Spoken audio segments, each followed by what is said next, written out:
श्रीपादराजं शरणं प्रपद्ये. श्री व्याघ्रेश्वर शर्माचा वृत्तांत. श्री महागणपती, श्री महासरस्वती, श्रीकृष्ण भगवान, सर्व चराचरवासी देवी देवता आणि सकल गुरुपरंपरेच्या चरणी नतमस्तक होऊन मी त्या अनंतकोटी ब्रह्मांड नायक श्री दत्तप्रभूंच्या कलियुगातील श्रीपाद श्री वल्लभ स्वामींच्या अवतार लीलांचे वर्णन करण्याचा संकल्प केला आहे. अनुसूया अत्रिनंदन भगवान श्री दत्तात्रेय यांनी आंध्र प्रदेशातील पिठापुरम या गावी श्रीपाद श्री वल्लभ या नावाने अवतार घेतला. त्यांच्या दिव्य चरित्राचे वर्णन यथायोग्य करणे अनेक पंडितांना विद्वानांना सुद्धा जमले नाही. ते करण्याचे मी धाडस करीत आहे. ते केवळ आपणासारख्या थोर विद्वान श्रोत्यांच्या आशीर्वादामुळेच. मी शंकर भट्ट, देशस्थ कर्नाटकी स्मार्त ब्राह्मण. माझा जन्म भारद्वाज गोत्रात झाला. मी श्रीकृष्ण दर्शनासाठी उडपी तीर्थस्थानी गेलो असताना तेथील नयन मनोहारी मोरमुकुटधारी कृष्णाने मला मंत्रमुग्ध केले. त्याने मला कन्याकुमारीस जाऊन कन्यका परमेश्वरीचे दर्शन घेण्याची आज्ञा केली. त्याप्रमाणे मी कन्याकुमारीस जाऊन त्रिवेणी सागरात स्नान करून श्री कन्यका देवीचे दर्शन घेतले. मंदिरातील पुजारी मोठ्या भक्तिभावाने देवीची पूजा करीत होता. मी आणलेले लाल फूल त्याने मोठ्या श्रद्धेने देवीस अर्पण केले. देवी अंबा माझ्याकडे मोठ्या स्नेहपूर्ण नजरेने पाहत असल्याचे जाणवले. ती म्हणत होती, शंकरा, तुझ्या अंतरंगातील भक्तिभावावर मी प्रसन्न झाले आहे. तू कुरवपूर क्षेत्रात जा आणि श्रीपाद श्री वल्लभ स्वामींच्या दर्शनाने आपल्या जीवनाचे सार्थक कर. त्यांच्या दर्शनाने मनाला अंतरात्म्याला जो आनंदाचा अनुभव येतो तो अवर्णनीय असतो. अंबामातेचा आशीर्वाद घेऊन मी प्रवास आरंभ केला आणि थोड्या अंतरावर असलेल्या मरुत्वमैल्य या गावी येऊन पोहोचलो. श्रीलंकेतील रामरावण संग्रामात लक्ष्मणास इंद्रजिताची शक्ती लागून तो अचेतन अवस्थेत असताना श्री हनुमंताने संजीवनी बुटीसाठी द्रोणागिरी पर्वत उचलून आणला होता. लक्ष्मण संजीवनी बुटीने सजीव झाल्यावर हनुमंत तो पर्वत स्वस्तानी घेऊन जात असताना त्याचा एक मोठा तुकडा तेथे पडला. त्याचेच नाव मरुत्वमैल्य असे पडले. हे स्थान अत्यंत रम्य आहे. येथे अनेक गुहा असून त्यात सिद्धपुरुष गुप्तरूपाने तपश्चर्या करीत असत. मी साऱ्या गुहेचे दर्शन घेण्यास आरंभ केला. एका गुहेच्या आत गेलो तेव्हा आत एक वाघ शांत बसलेला दिसला. त्याला पाहताच माझ्या अंगात कापरे भरले आणि घाबरून मी एकदम श्रीपाद वल्लभा असे जोराने ओरडलो. त्या निर्जन अरण्यात माझ्या आरोळीचा प्रतिध्वनी तितक्याच मोठ्या आवाजात ऐकू आला. त्या आवाजाने त्या गुहेतून एक वृद्ध तपस्वी बाहेर आले आणि म्हणाले, बाबा रे, तू धन्य आहेस. या अरण्यात श्रीपाद श्री वल्लभ या नावाचा प्रतिध्वनी आला. श्री दत्तप्रभूंनी कलियुगात श्रीपाद श्री वल्लभ या नावाने अवतार घेतल्याचे योगी ज्ञानी परमहंस लोकांनीच माहीत आहे. तू भाग्यवान असल्याने या पुण्यस्थळी आलास. तुझ्या सर्व कामना पूर्ण होतील. तुला श्रीपाद श्री वल्लभांच्या दर्शनाचा लाभ होईल. ह्या गुहेच्या दाराजवळ बसलेला वाघ एक ज्ञानी महात्मा आहे. त्याला नमस्कार कर. मी अत्यंत नम्र भावाने त्या वाघास नमस्कार केला. त्या वाघाने लगेच ओंकाराचा उच्चार केला. त्या आवाजाने सारा मरुत्वमैल्य पर्वत दुमदुमला. नंतर त्या व्याघ्राने श्रीपादराजं शरणं प्रपद्ये असे सुस्वरात प्रभूंना आळविले. त्याच वेळी एक चमत्कार झाला. त्या वाघाच्या ठिकाणी एक दिव्य कांतिमान पुरुष प्रकट झाला. त्याने त्या वृद्ध तपस्व्यास साष्टांग प्रणिपात केला आणि क्षणार्धात आकाशमार्गाने निघून गेला. त्या वृद्ध तपस्व्याने मला त्यांच्या गुहेत मोठ्या आग्रहाने नेले. गुहेत गेल्यावर त्यांनी केवळ संकल्पाने अग्नी प्रज्वलित केला. त्यात आहुती देण्यासाठी लागणारे पवित्र साहित्य, मधुर फळे यांची निर्मिती केली. वैदिक मंत्रोत्तरासहित या पदार्थांची अग्नीत आहुती दिली.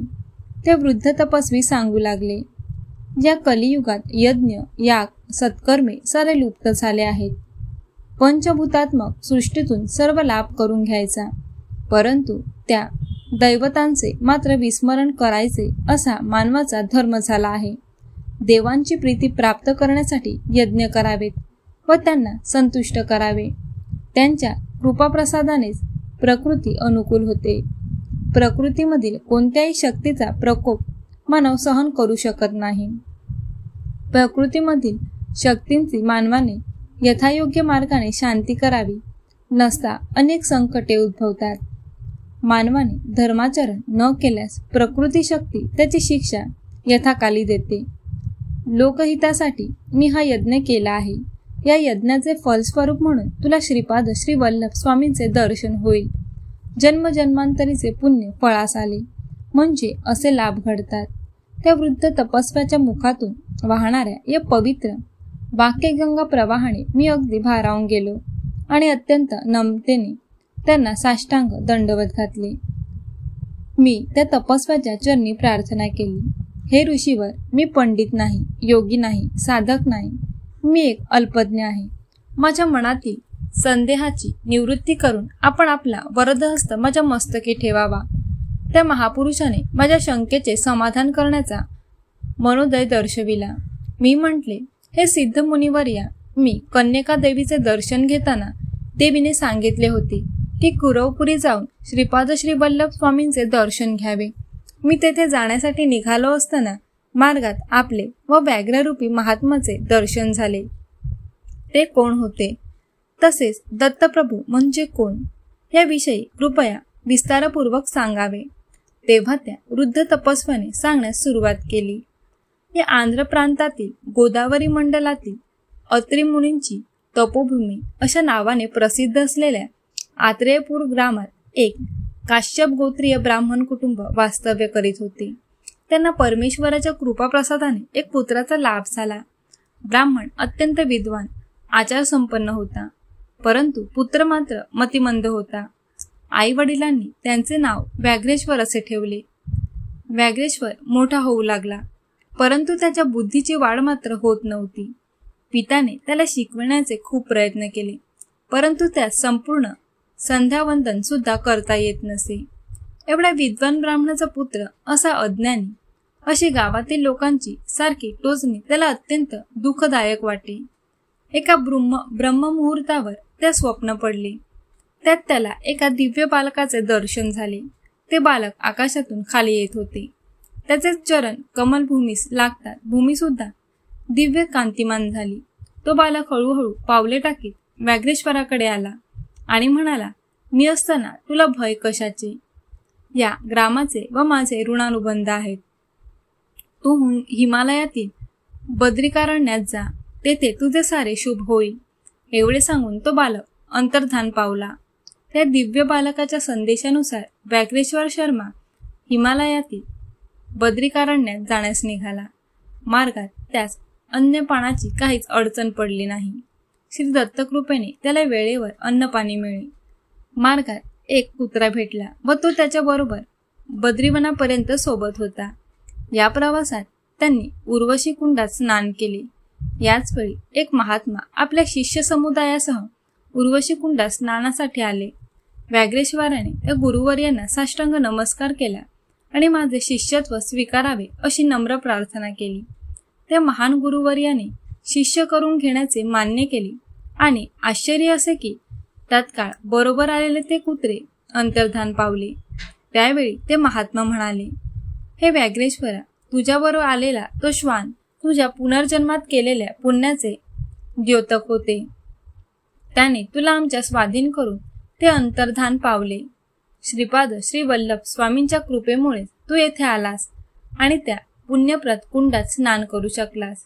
ही नरनारायणाच्या वास्तव्याने पुनीत झालेली तपोभूमी आहे. यावर व्याघ्रेश्वर म्हणाला, हे गुरुदेवा, श्रीपाद श्री वल्लभ कोण आहेत? त्यांनी माझ्यावर एवढी कृपा का केली? गुरुदेव म्हणाले, ते साक्षात दत्तप्रभूच आहेत. त्रेतायुगात भारद्वाज महर्षींनी सावित्र काठन चयन नावाच्या महायज्ञ श्री क्षेत्र पिठिकापुरम येथे संपन्न केला होता. त्या यज्ञ प्रसंगी शिवपार्वतींना आमंत्रण दिले गेले होते.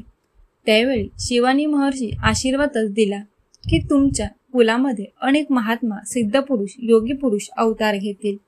अनेक जन्मांचा पुण्यकर्माने दत्तभक्तीचा अंकुर फुटतो व तो पुढे सातत्याने वाढत गेल्यात श्रीपाद श्री वल्लभ स्वामींचे दर्शन होते. त्यांच्या चरण स्पर्शाने संभाषणाचे भाग्य लागते. हे व्याघ्रेश्वरा, तुझ्या स्वामींची कृपा झाली आहे. मी आता माझ्या गुरुदेवांच्या दर्शनात जात आहे. पुन्हा 1 वर्षाने येईन. तुम्ही तुमच्या गुहेत आत्मज्ञान प्राप्तीसाठी तपश्चर्या करावी. असे सांगून ते महान गुरुदेव द्रोणागिरी पर्वताकडे गेले. व्याघ्रेश्वर गुहेत ध्यान करू लागला, परंतु त्याचे सारे ध्यान व्याघ्र रूपाकडेच असे.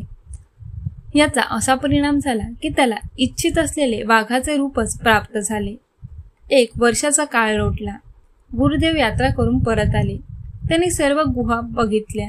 प्रत्येक शिष्याच्या 1 वर्षात झालेल्या प्रगतीचा ते आढावा घेत होते. एका गुहेच्या आत गेले, तेथे त्यांना एक वाघ ध्यानस्थ बसलेला दिसला. त्यांना अत्यंत आश्चर्य वाटले. त्यांनी अंतर्ज्ञानाने ओळखले की तो वाघ दुसरा कोणी नसून व्याघ्रेश्वरच आहे. व्याघ्र रूपाचे सतत ध्यान केल्याने त्याला व्याघ्र रूपच प्राप्त झाले हे त्यांनी जाणले. त्यांनी त्याला आशीर्वाद देऊन ओंकाराचा मंत्र शिकवला व श्रीपाद राजम शरणम प्रपद्ये हा मंत्र जपण्यास सांगितला. गुरु आज्ञेनुसार व्याघ्रेश्वर त्या रूपातच मंत्राचा जप करू लागला. वाघाच्या रूपातच त्याने कुरवपूरला प्रयाण केले. यथाकाली तो कुरवपूर ग्रामाजवळ येऊन पोचला. मध्येच कृष्णा नदी वाहत होती. तो अलीकडील तीरावर बसून श्रीपाद राजम शरणम प्रपद्ये या मंत्राचा जप करू लागला. श्रीपाद श्री वल्लभ कुरवपूर ग्रामात आपल्या शिष्यासह बसले होते. ते एकदम उठले आणि माझा परमभक्त मला हाक मारतो आहे असे म्हणून नदीच्या पहिल्या तीरास येण्यास निघाले. ते पाण्यातून चालताना त्यांच्या पदकमलांची चिन्हे पाण्यावर उमटत होती व ती फारच सुंदर दिसत होती. स्वामी पहिल्या तीरावर पोहोचल्यावर व्याघ्रेश्वराने त्यांच्या दिव्य चरणांवर आपले मस्तक ठेवून अत्यंत भक्तिभावाने नमस्कार केला. स्वामींची अत्यंत आनंदाने त्या वाघाचे मस्तक कुरवाळले व त्यावर स्वार होऊन पाण्यातून ते कुरवपूरला पोहोचले. वाघावर बसून आलेले बघून सर्वांना आश्चर्य वाटले. ते वाघावरून उतरतात त्या वाघाच्या शरीरातून एक दिव्य पुरुष बाहेर आला. त्याने आपल्या देहाचे व्याघ्राजीन स्वामींनी आसन म्हणून स्वीकार करावा अशी विनंती केली. तो श्रींच्या चरणी अत्यंत भक्तिभावाने नतमस्तक झाला. त्याचे अष्टभाव जागृत होऊन प्रेमभावाने त्याने स्वामींच्या चरणांवर आपल्या नेत्रातील अश्रूंनी अभिषेक केला. मोठ्या प्रेमभाराने स्वामींनी त्याला उठविले आणि म्हणाले, हे व्याघ्रेश्वरा, तू एका जन्मात अत्यंत बलशाली असा मल्ल होतास. तेव्हा तू वाघांशी युद्ध करून त्यांना अक्रूरतेने वागवित होतास. त्यांना वेळेवर अन्न पाणी सुद्धा देत नव्हतास. त्यांना साखळीने बांधून लोकांच्या प्रदर्शनासाठी ठेवित होतास. या दुष्कर्मामुळे तुला अनेक नीच जीव जंतूंच्या योनीत जन्म घ्यावा लागला असता, परंतु माझ्या अनुग्रहाने ते सारे दुष्कर्म हरण झाले आहेत. तू दीर्घकाळ व्याघ्र रूपात राहिल्यामुळे तुला इच्छेनुसार वाघाचे रूप धारण करता येईल व सोडताही येईल. हिमालयात कित्येक वर्षापासून माझी तपश्चर्या करणाऱ्या महान सिद्धांचे तुला दर्शन होईल आणि आशीर्वादही मिळतील.